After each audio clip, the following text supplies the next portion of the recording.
What it do, what it is, how we doing, NASCAR Nation. Your boy Mamba Smith back in the saddle once again on a lovely Thursday. I don't even know if it's lovely. It's dark in this room. I have no clue what it looks like outside. But we got some news coming out. We have a new president in NASCAR. El Capitano, Steve O'Donnell, is on the line.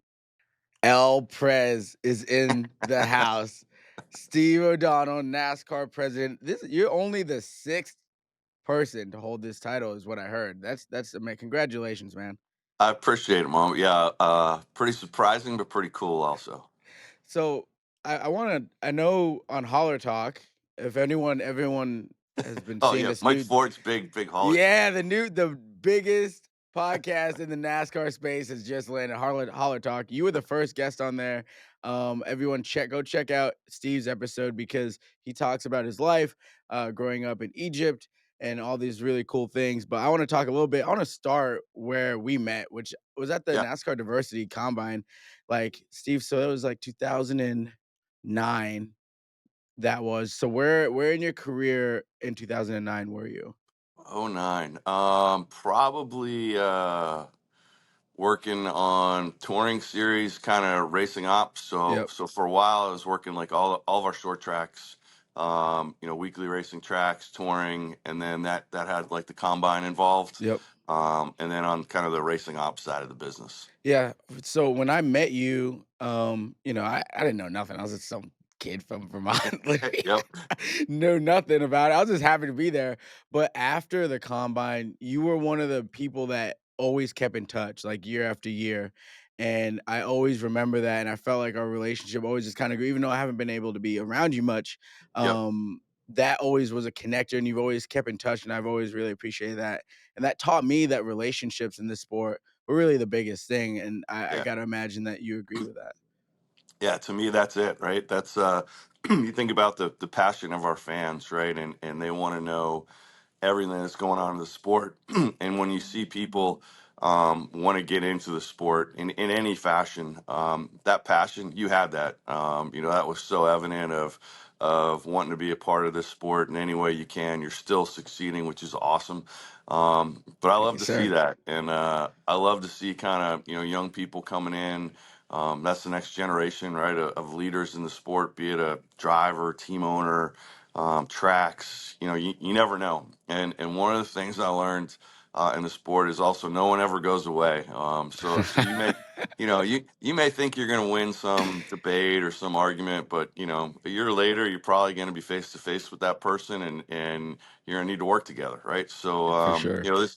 The industry is pretty small, and it's a good thing. But yeah, relationships is what it's all about for sure.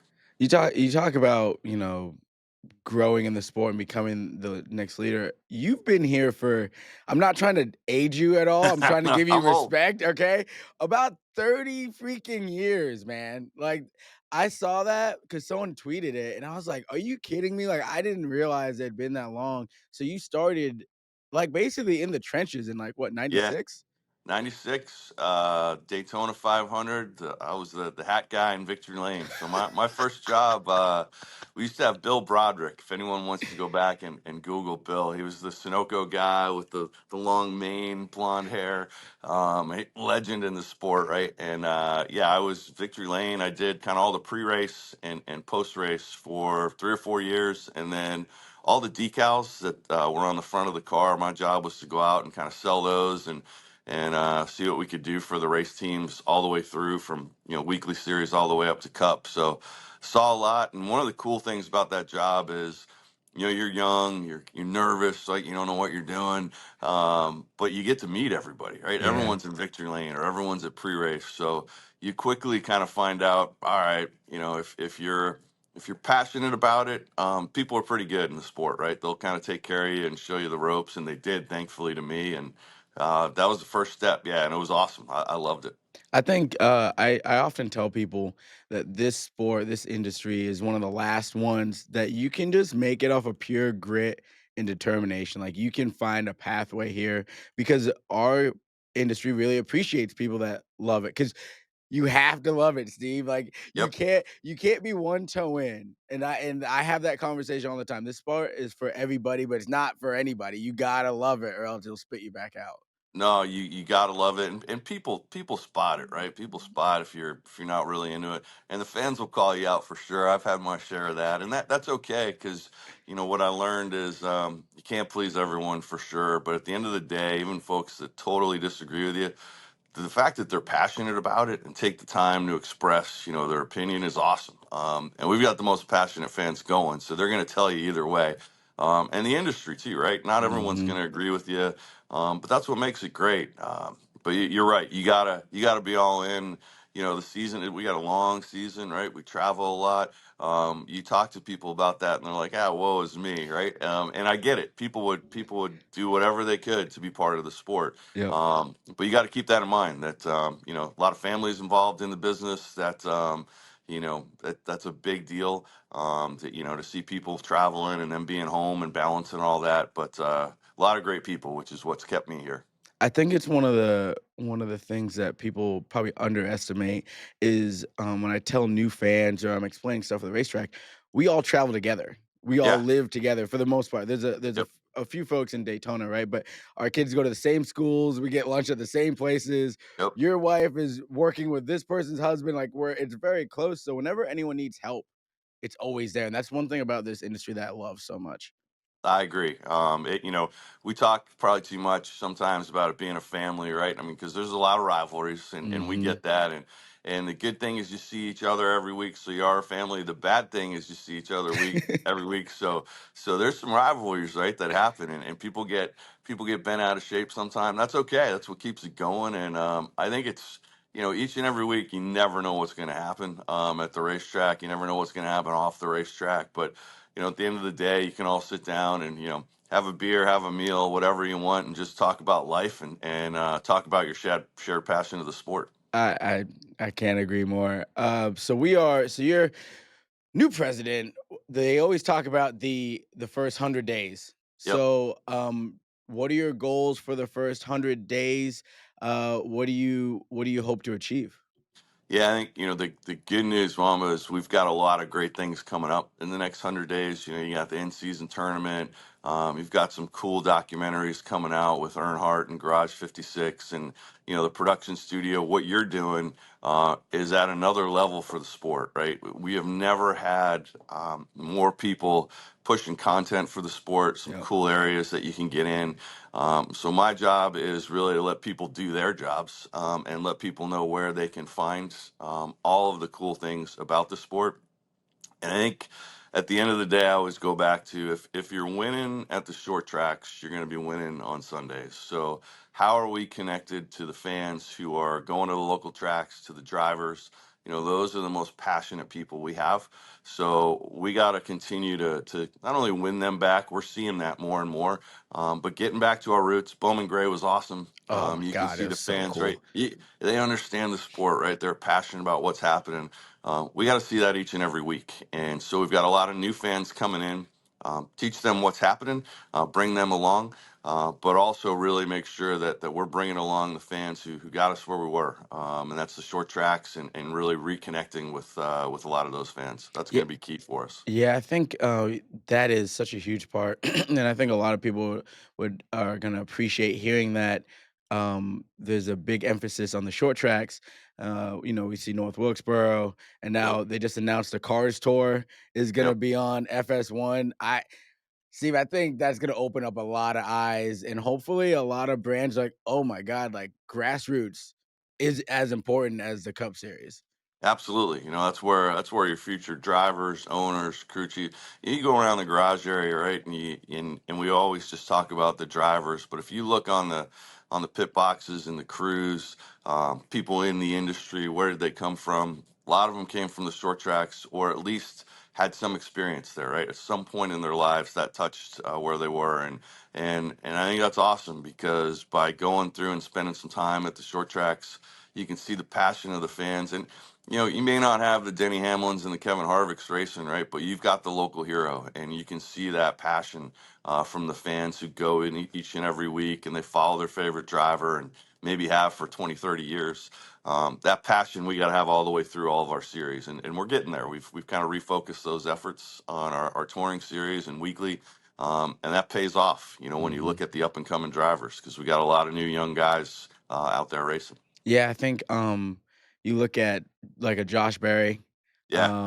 Ryan Preece, Lane Riggs, Yep. Butterbean, Brandon Great Queen, name, like, by the the way. what?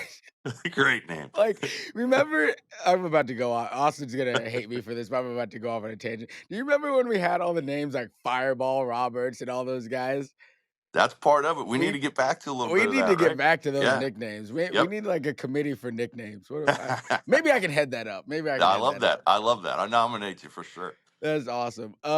When you were talking about Bowman Gray, Yep. the one thing that I really remember about that event is everyone was right on top of us. Yeah. Like, you could really feel the energy from the fans, the drivers could, and everyone has said when they pushed out the cars that that was one of the coolest pre-races that they've ever been a part of. Yep, and good friend of yours and mine, Michael Verlotti and his team, right, doing our event experience. So we put a huge focus back on that. Of we're getting fans to the racetrack, and we always talk about the racing, which is awesome. But what are fans going to see, and what are they going to experience? And Michael and his team have done an incredible job, not only kind of with what you see at pre-race, but outside the facility, coming in different fan zones. What got a lot of the young fans to love the sport, outside of just what's going on the track, is what can they do at the racetrack. And he's put a lot of cool things together, and the more we can focus on that pre-race, you're a huge part of it. I know we talked I think the other week about just the handshake, right, Yeah, with man. Kyle Larson. That's cool, and that's organic, and people start to see that, they want to be part of it, and they look forward to those kind of things. So the more we can do with that, spice it up a little bit. That's what we want to do, and I think that's going to continue to evolve, and fans are going to love it. So we're going to Mexico this Yeah. year. Super excited to be out there, have a little cerveza, a little, get a little groove on. But Yep. the international piece as a whole, last year I went to Brands Hatch. Yep. And Steve, that was an amazing event that Awesome, the right? yeah, that the NASCAR Euro Series put on. It's just Americana. Yeah. Where do you see our international footprint kind of spreading out to, and as we continue to give support to those type of series? Yeah, great question. And I think one of the things that probably gets lost, right? You go to Brands Hatch, there's 35, 40,000 people there, right? That's a pretty darn good crowd, Pretty and they good. love it, right? And they love NASCAR and what we're doing and our style of racing.